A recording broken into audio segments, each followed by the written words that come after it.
is basically a one-line explanation, but let's get into it. So, Michelle, she was born in 1996 in a town in Massachusetts. She had two parents. She started having an eating disorder at age 8. Okay, sounds very young, doesn't it?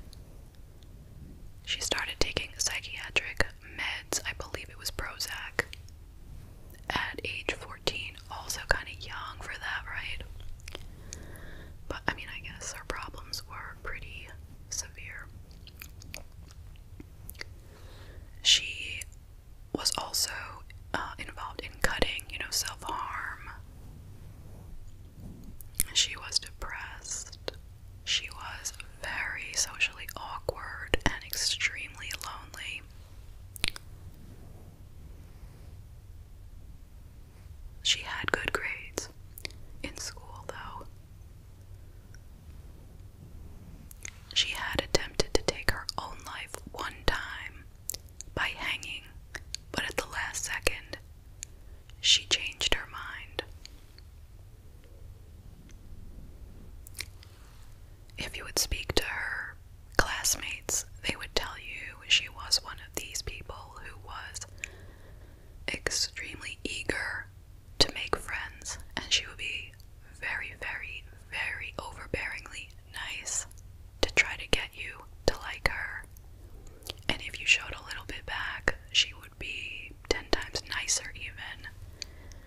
And if you would send her one text, she would send you 100 texts. And if you would invite her to hang out with you, she would be through the roof, over the moon. She was extremely needy and very immature.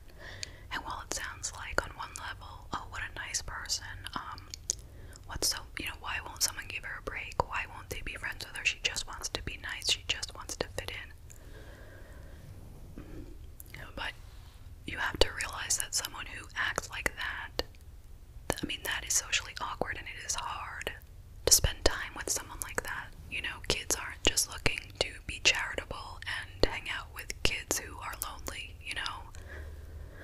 That's just not really how it works. So she wasn't really bullied, but she really did not have any true friends, and she complained that nobody would hang out with her, and she was always the one who had to reach out to people. They never would reach out to her. Okay, now let's talk about Conrad.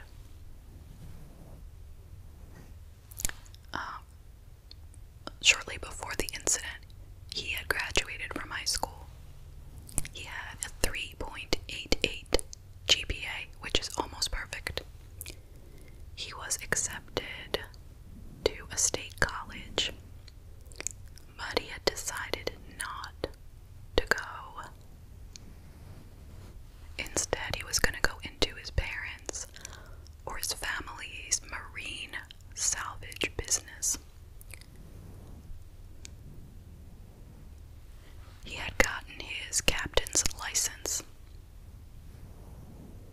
And when you look at him, when you look at his picture, you say, this guy, what's wrong with him? He looks healthy, he looks happy, he looks fine. Well, have you all heard of invisible disabilities? Because this is a perfect example. He was absolutely miserable to his core, okay? Even though it seems like everything is lining up pretty well so far, But beginning when he was 16, things started getting rough for him mentally.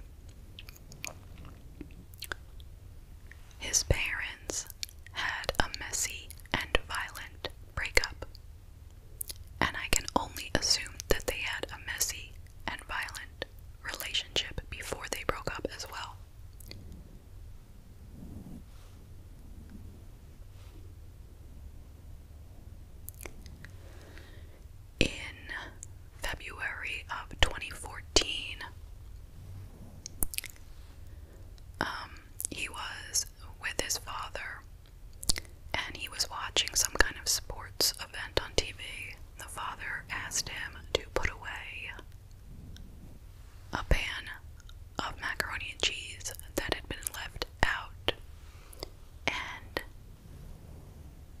Conrad said, "I'll do it at the next commercial." At which point the father flew into a rage and started beating him. So Conrad called the police, and his father was arrested that night for assault and battery. So you can imagine that that's probably not an isolated event, because usually it's not. So that is rather telling and does help to explain some of his, mental issues. So he was depressed, anxious, socially anxious. He felt like he would never be anything. He had memory problems. He had racing thoughts. And he often thought of ending it all. He had had a total of 4 previous attempts at taking his life prior to the one that he was actually successful at. And he had been hospitalized for that, and he was on psychiatric meds as well.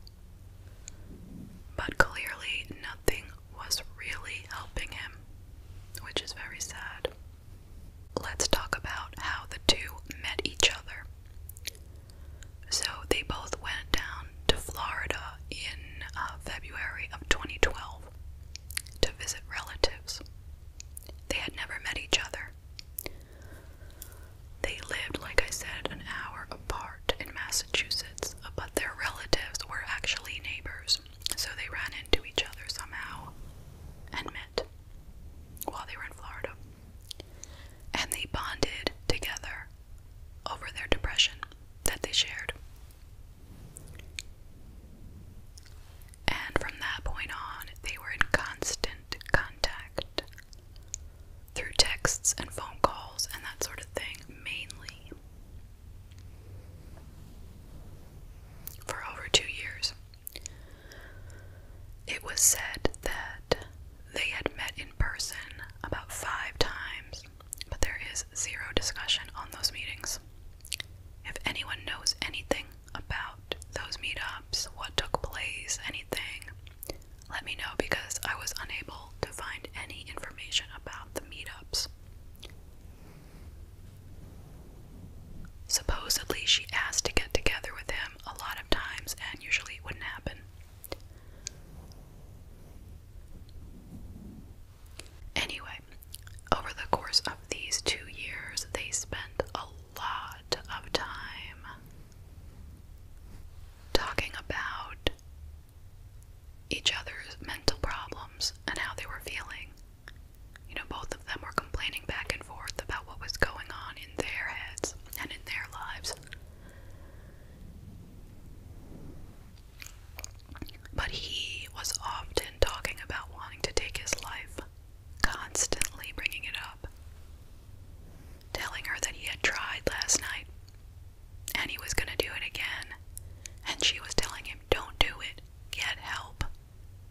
I don't want you to do that." She was supportive, but yet she told him not to do it and to get help. There was one time when he even said to her, "We should be like Romeo and Juliet." And she said, "I would love to be your Juliet." And he said, "Do you know how the story goes?" And she was like, "Oh yeah, I am not dying."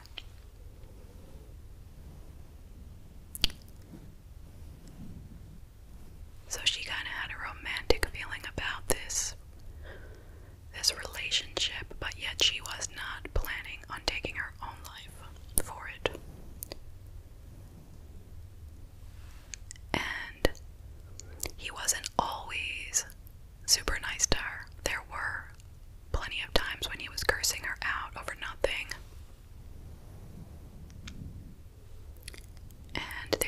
times when he didn't seem like he really cared, where he didn't really act like he was her boyfriend, and supposedly he didn't always claim that they were in a boyfriend-girlfriend relationship. But still, the relationship, whatever it was, continued like this for over 2 years. And then, a couple weeks before the final incident, for some reason, her approach to him changed. Now, many have suggested, or a few people have suggested, that it kind of comes in line with her changing her psychiatric meds. That she switched and was taking Celexa. If you're not familiar with Celexa, it's an SSRI, one of the newer antidepressants that's out there, which claims to have, less side effects than a lot of the older ones. And it is very common, and it's been around for quite a while. So anyway, at this point, she started telling him, go ahead. He said, I want to take my life. She's saying, do it, do it. Here are some ideas. You can do this, you can do this. Why don't you try this, try this, try this, try this. Just do it. And he's like, okay, I'm gonna do it. And she'd be like, okay, And she would support him in that decision, and then he would wind up not doing it. And she'd be like, why didn't you do it? I can't believe you. You put me through all that. I poured out my soul to you. And then you don't even do it. What is going on here? Why can't you just do it already? So I think a lot of us only heard that part. And yeah, that's despicable. Like, what in the world? You can't be like, I'm sick of this already. Like, you keep saying you're gonna do it, and I'm sick of it. No.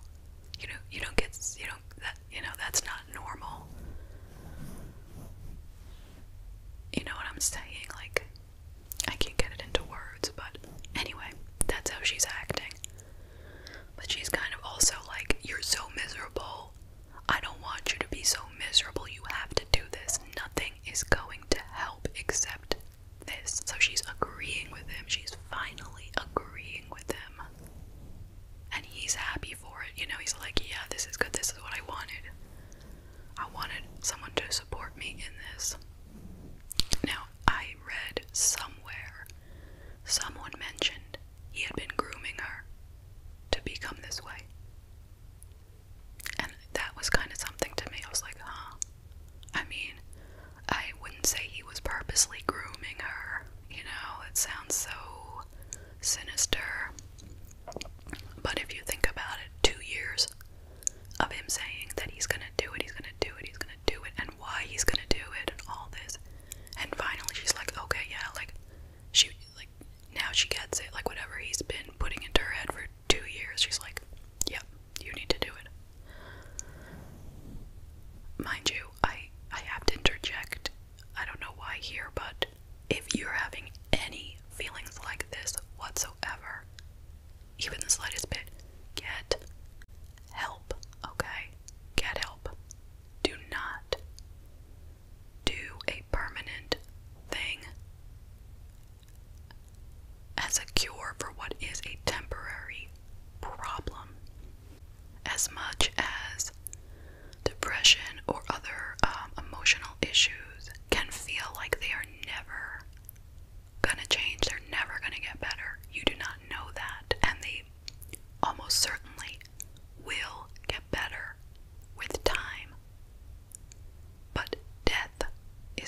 actually want to, but I don't recommend it.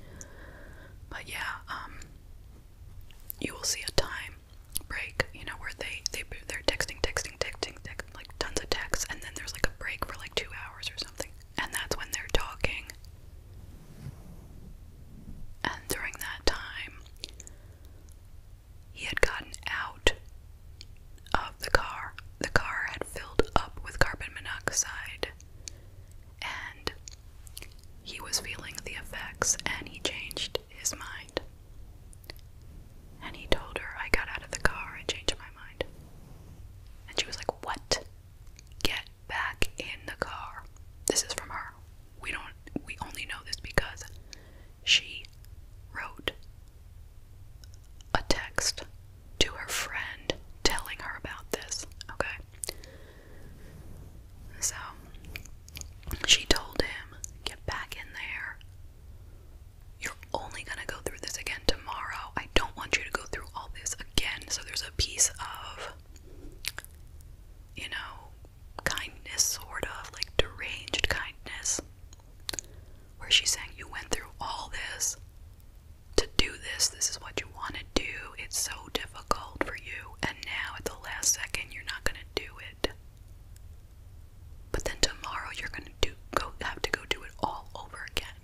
So just do it. Just get back in the car. And he did.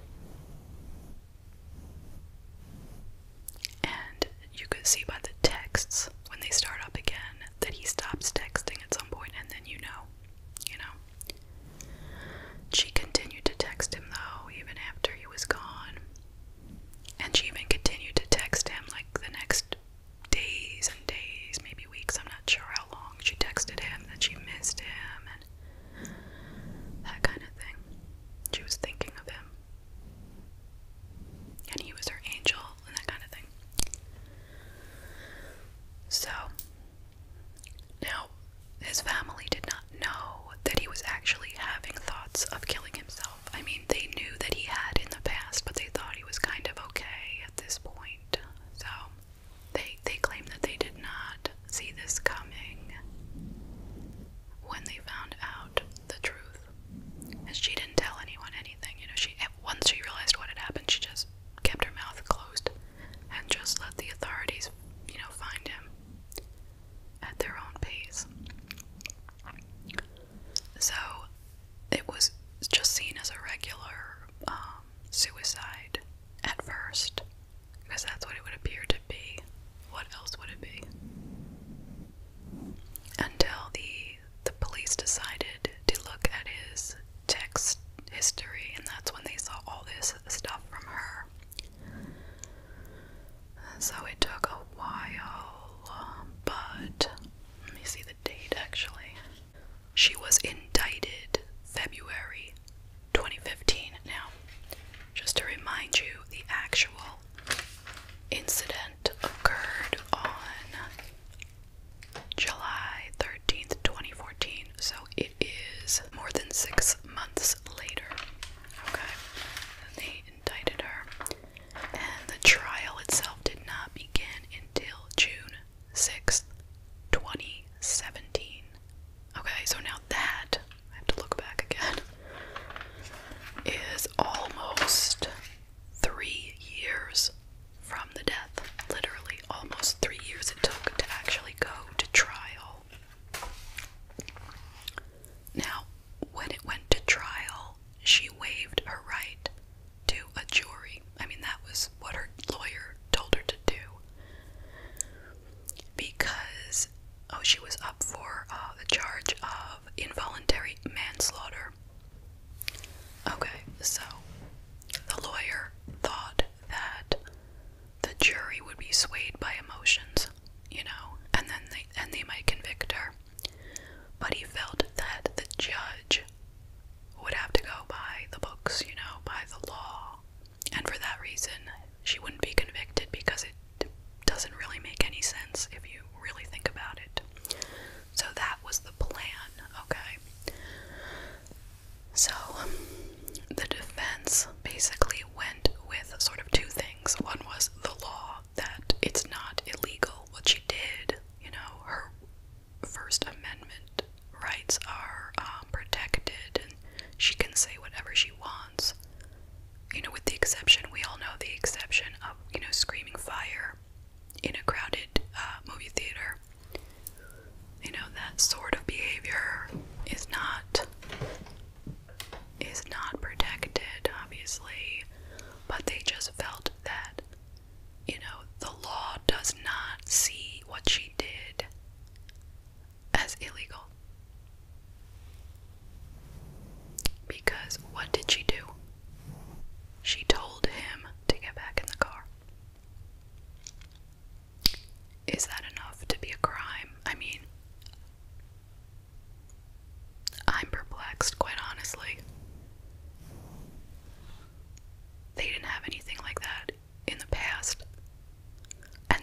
response to the boyfriend taking his life, which made them think maybe she was even trying to become like, you know, the people on Glee. She wanted to be like that girlfriend on Glee. So, ultimately, it did not take long. It was no jury. So, on June 16th, which was 10 days after the trial began, she was found guilty of involuntary manslaughter. And she remained free on bail, so she could have an appeal, which she also lost. And that was in February of 2019. So at that point, she was sentenced to 15 months. She got out early for good behavior in January of 2020. She had been in for 11 months, and she was 24 at the time. And since then, she's laid low, and there's like nothing, there's no information about her. So, what do we think of this case? It is something that you could debate for hours. And I'm not 100% sure what I think the answer should be. I mean, what she did was horrible. It was immoral. It was inhumane.